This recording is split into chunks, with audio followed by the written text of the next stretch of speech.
Turunan Nabi yang paling banyak itu di Madinah. Di Madinah itu ada 7 keluarga besar. Dan di tanah Arab secara khusus, ini saya bercerita di tanah Arab secara khusus, siapapun yang menjadi keturunan Nabi, maka mereka mulai dari tahun 1403. Berarti tahun berapa miladi itu kira-kira? 1982 lah, kurang lebih. 82 atau 83. Atau 1403. Kalau sekarang kan 1447. Mulai dari 1403, siapapun itu di sana ya, siapapun yang mengaku keluarga Nabi, maka mereka harus ikut tes DNA.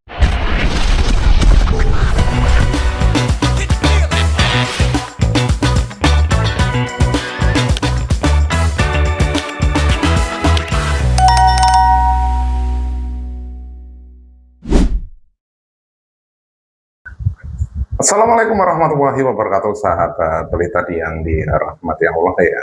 Cuplikan video barusan ya, sangat menarik sekali. Jadi untuk mengetahui seseorang yang mungkin mengaku sebagai durian Nabi, cucu seorang Nabi, itu sejak tahun yang sudah disebutkan oleh Bapak Ustadz tadi yang mengatakan bahwa tes DNA bisa menjadi suatu rujukan ya.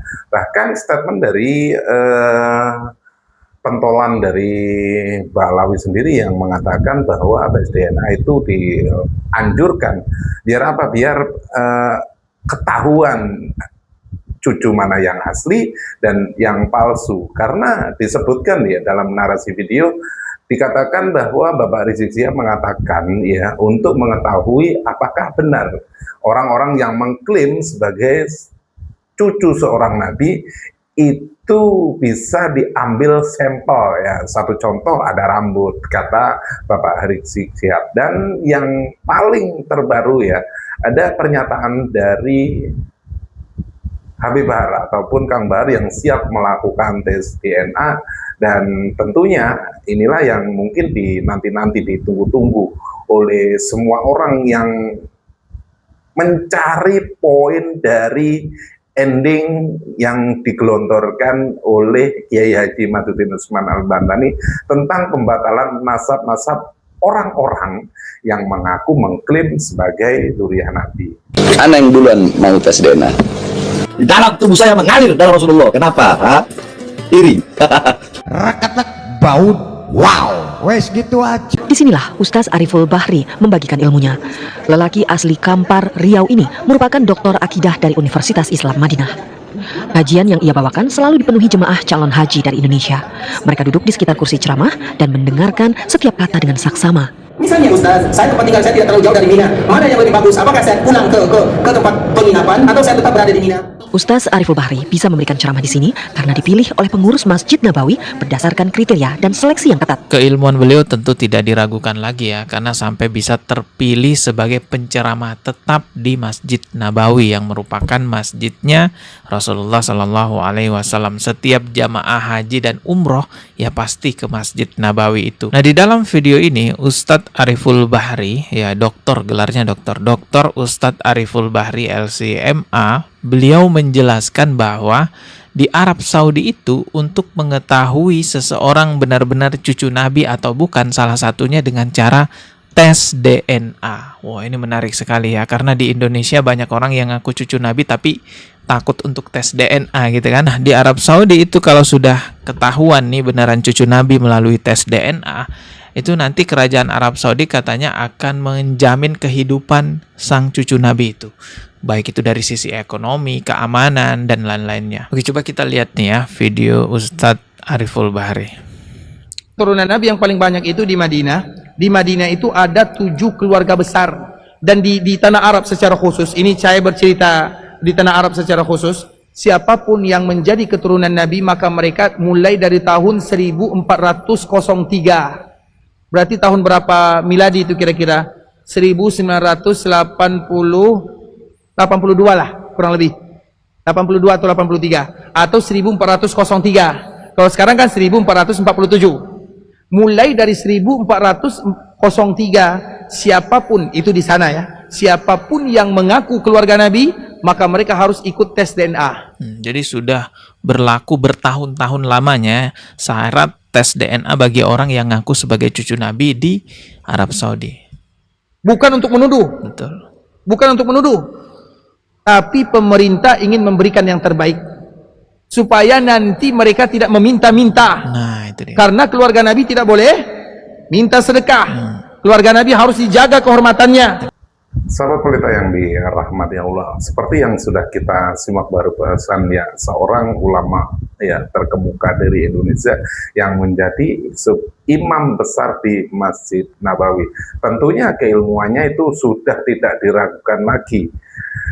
Inilah hebatnya ya ulama-ulama yang tidak pernah mengklaim ya bahwa mempunyai garis keturunan dan lain sebagainya, tetapi keilmuannya itu tidak diragukan lagi, bahkan diakui di tempat Nabi lahir itu sendiri ya. Sahabat pelita, mari kita kaji bareng-bareng tentang video ini. Seperti biasa di akhir video kita koreksi ya, kita teliti pernyataan ataupun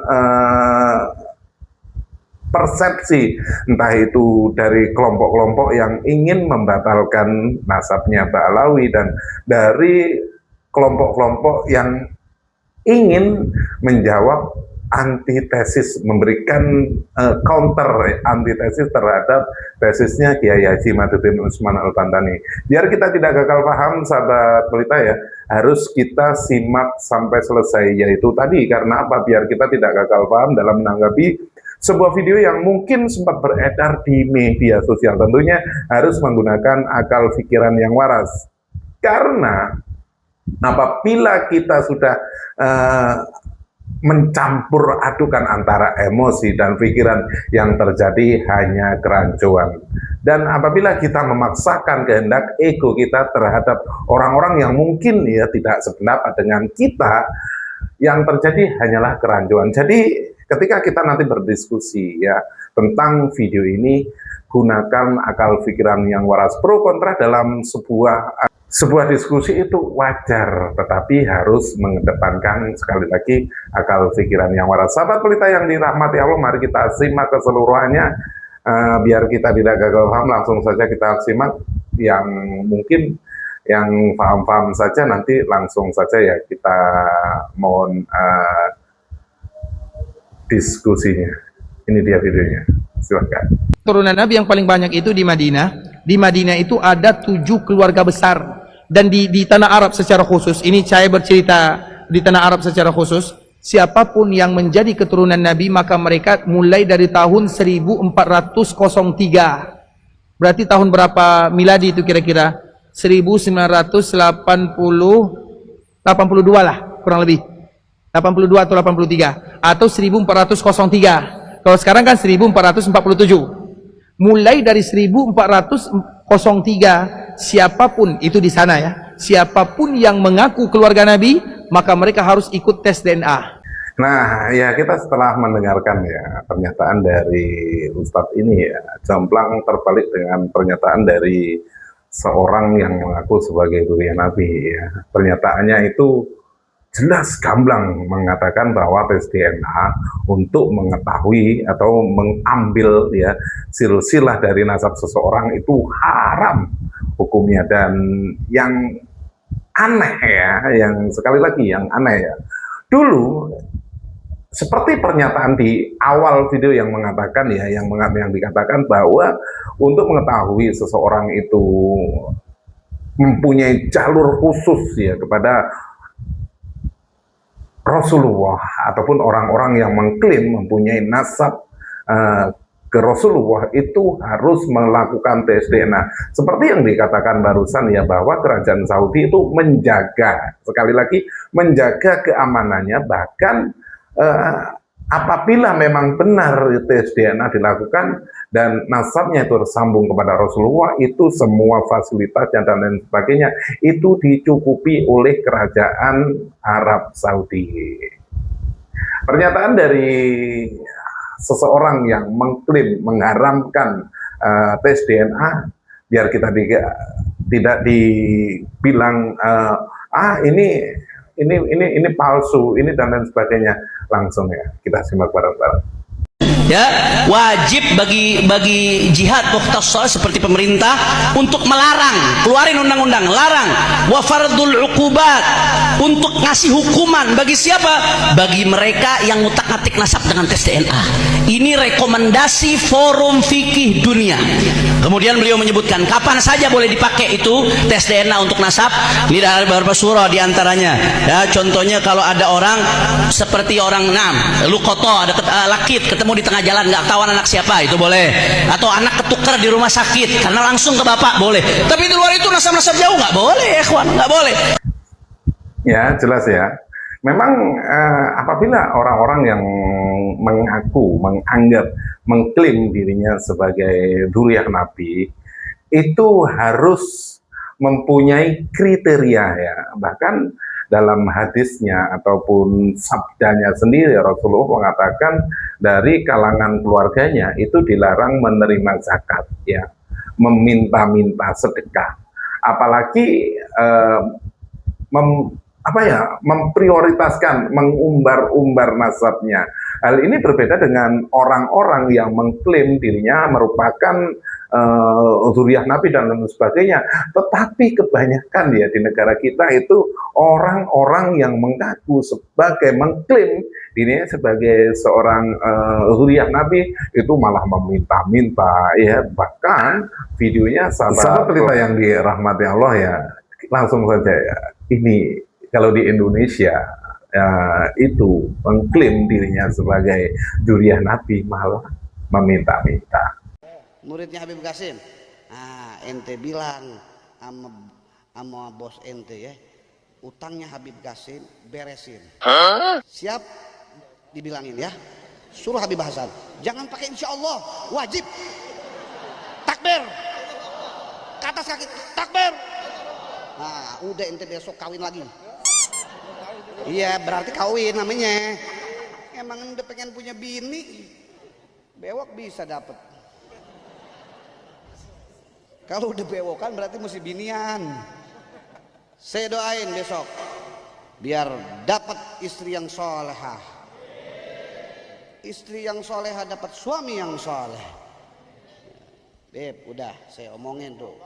Nah, mudah-mudahan besok lunas. Amin. Laporannya langsung sama umat, ente laporin, udah didoain. Sakir, Kir, Habib Qasim maulid sapi, ente siap besok 100 juta, selaman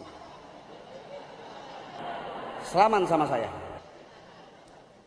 Buat Nabi nih, jangan main-main loh. Pilih, mau yang sapi 7 apa 100 juta?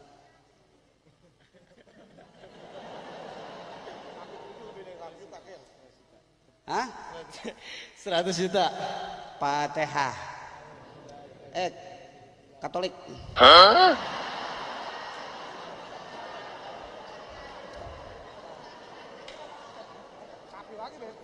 Enggak, baru masuk Islam. Jangan banyak-banyak mintanya masuk Islam. Katolik. Katolik mau kasih saya berapa? Buat Nabi Muhammad. Anak yang duluan mau tes DNA, tapi ya dengan beberapa syarat. Syarat pertama, apakah bisa mereka yang meminta itu menggali kubur Rasulullah untuk mengambil darah Rasulullah? Bagaimana DNA yaitu yang dimiliki oleh Nabi tersebut bisa dicocokkan oleh seluruh pongkol-pongkol Quraisy yang ada di dunia ini, ya ikhwan. Bahkan itu juga bisa menjadi bukti bahwa setiap keturunan Nabi yang hidup pada hari ini pasti ada yaitu unsur kesamaan DNA dengan DNA Nabi. Membuktikannya lewat rambut yang ditinggalkan oleh Nabi, saudara. Alhamdulillah. Jadi kalau HP palsu ketahuan tuh kalau diperiksa. DNA Nabi kemana, ada DNA-nya kemana, ya ikhwan. Sahabat pelita yang dirahmati Allah ya, keseluruhan videonya sudah kita dengar, sudah kita simak bareng-bareng. Pernyataan dari Habib Bahar yang mengatakan apabila ingin melakukan tes DNA itu harus membongkar makam dan sebagainya untuk mengambil sampel ya dari Rasulullah SAW ya, itu dibantah keras-keras oleh Bapak Rizik Sihab sendiri, mengatakan bahwa sampelnya itu sudah ada. Satu contoh rambut seperti yang sudah kita dengarkan barusan ya. Tetapi yang memang alibi ya, alasan ya, ketika seseorang kurang percaya diri ya, akan dilakukan itu bermacam-macam ya. Entah itu mengatakan tes DNA itu haram, mengatakan harus mempunyai syarat-syarat tertentu, harus mengambil sampel-sampel yang mungkin ya dirasa itu sangat sulit sekali dilakukan, karena mustahil ya, sekali lagi mustahil apabila kita membongkar makam Rasulullah, itu sama sekali mustahil sekali ya. Tetapi pernyataan dari Bapak Rizik Sihab yang mengatakan banyak peninggalan-peninggalan Rasulullah seperti rambut ya, itu bisa dijadikan acuan ya. Tes DNA, mengambil sampel rambut dari Rasulullah itu sendiri. Sahabat pelita yang dirahmati Allah, dari sini ya, setelah kita melihat, mendengarkan pernyataan-pernyataan entah itu dari Habib Bahar sendiri, dari Bapak Rizik Sihab sendiri, ataupun Habib Rizik Sihab sendiri ya, dan pernyataan-pernyataan dari Ustadz Ulama Kondang yang menjadi imam di Masjid Nabawi sendiri, mengatakan bahwa tes DNA itu akan dibiayai oleh pihak kerajaan Arab Saudi apabila ada seseorang yang mengklaim dirinya sebagai Dzurriyyah Nabi ataupun cucu keturunan Rasulullah SAW, dan apabila memang tes DNA yang dilakukan itu valid, sah 100%, DNA-nya itu mempunyai jalur yang merujuk atau menuju jalur tes DNA Rasulullah, itu akan dijamin kehidupannya, keamanannya, dan lain sebagainya. Tentunya fasilitas-fasilitas yang lebih akan diprioritaskan, akan diberikan kepada seseorang yang memang benar-benar sebagai dzurriyyah Rasulullah SAW. Sahabat pelita yang dirahmati Allah, menurut sahabat pelita itu bagaimana tentang video ini ya? Mungkin ada sahabat pelita yang lebih paham ya, lebih tahu tentang DNA, itu bisa langsung kita berdiskusi di kolom komentar tentunya. Kita tidak mau ya berpolemik sendiri. Dan kita sebagai umat Rasulullah SAW itu percaya bahwa dzurriyyah Rasulullah itu akan ada sampai di hari akhir, ataupun di hari penghisapan, ataupun di hari kiamat nanti.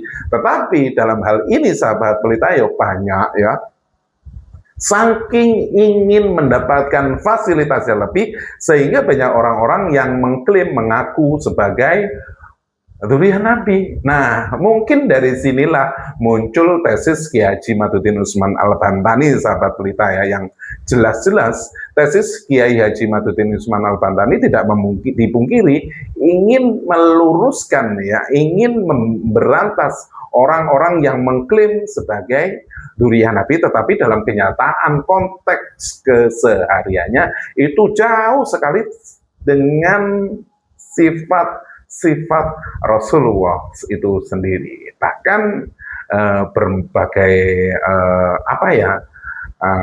seperti meminta dan lain sebagainya, ataupun pedoman-pedoman, patokan-patokan, batas-batas yang sudah diberikan oleh Rasulullah itu sendiri malah diterjang. Nah, seperti meminta sedekah kepada jamaahnya, seperti yang sudah kita simak bareng-bareng barusan. Sahabat pelita yang dirahmati Allah, mungkin sampai di sini dulu jumpa kita.